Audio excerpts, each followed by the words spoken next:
addition, there are 11 million people living in this country. The overwhelming majority of them are law-abiding. They're working. They want to be part of America's future. The group that I've tried to focus on is a group we call the Dreamers. 15 years ago, I introduced the first DREAM Act. It was a bill that was addressing the following situation. A child, an infant, brought to the United States by an undocumented family who grew up here, literally have no home, no country. They're undocumented in America, brought here as babies, infants, toddlers, children, teenagers, and now they're graduating high school and they don't know where to turn. The law in America is graphic, and it is grim. It says if you're found in that position, you're required to leave America for 10 years and petition to return. So here you have 15, 16, 17-year-olds who know no other country, who get up in the classroom every morning and pledge allegiance to that flag just as the members of the Senate did, and who believe in their heart of hearts this is home, and yet they're undocumented. So we introduced the DREAM Act, and we couldn't pass it. We passed it once in the Senate, they passed it in the House, never could quite reach that supermajority that we needed to pass it at the right moment. So President Obama stepped up and created DACA, a deferred action for childhood arrivals, which under executive order allowed those who would be eligible for the DREAM Act to apply, pay a fee of almost $500, go through a criminal background check, and if they were approved, receive a temporary authority to stay in the United States without fear of deportation and to work in this country.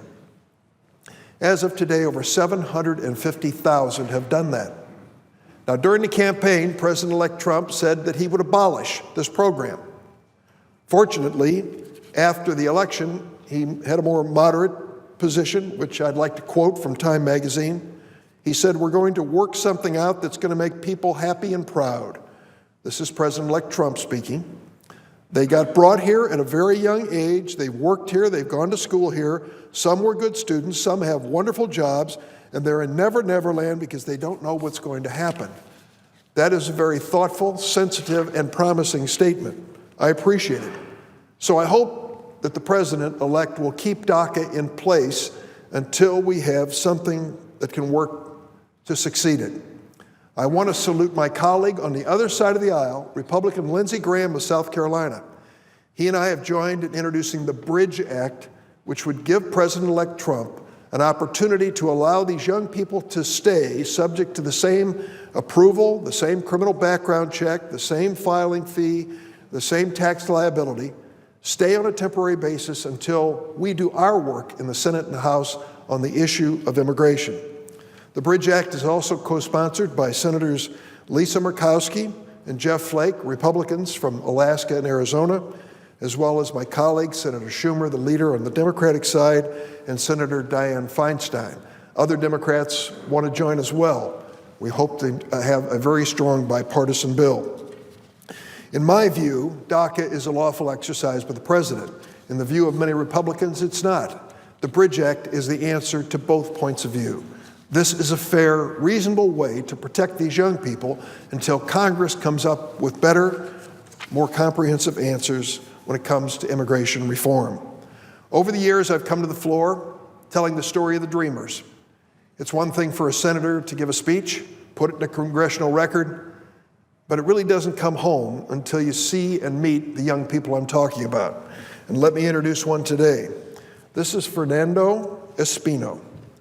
He was brought to the United States from Mexico at the age of 18 months. He grew up in the city of Milwaukee, Wisconsin. Became an excellent student at the Catholic high school. He received many academic awards, member of the National Honor Society, the Jesuit Honor Society, received first honors all 4 years of high school. Fernando was involved in many volunteer activities, the Latin Club, Math Club, track and field, instructor for class preparing his classmates to take college entrance exams. He volunteered with the Youth Leadership Ministry. He volunteered with the school's Key Club and Big Brother mentoring program, and middle school soccer and basketball coach. At high school graduation, Fernando Espino of Milwaukee, Wisconsin, a dreamer brought here from Mexico at the age of 18 months, received the Jesuit Secondary Education Association Award, the highest award given by a Jesuit high school, which is presented to one graduate who, in their words, is intellectually competent, open to growth, religious, loving, and committed to justice. This amazing student was then accepted at Harvard University. He continued to give back to the community there, volunteered as a tutor for kids in elementary schools, a peer advisor to freshman students at Harvard. He became a competitive ballroom dancer, worked on the Harvard Business School newspaper. And thanks to DACA, the program I mentioned earlier, Fernando was able to support himself. You see, these students, these dreamers, don't qualify for a penny of federal assistance for education. They've got to pay for it. So they've got to come up with the money. So with DACA, he could work. He worked as a bartender. In May 2015, he graduated from Harvard magna cum laude, the highest honors, with a degree in economics and sociology.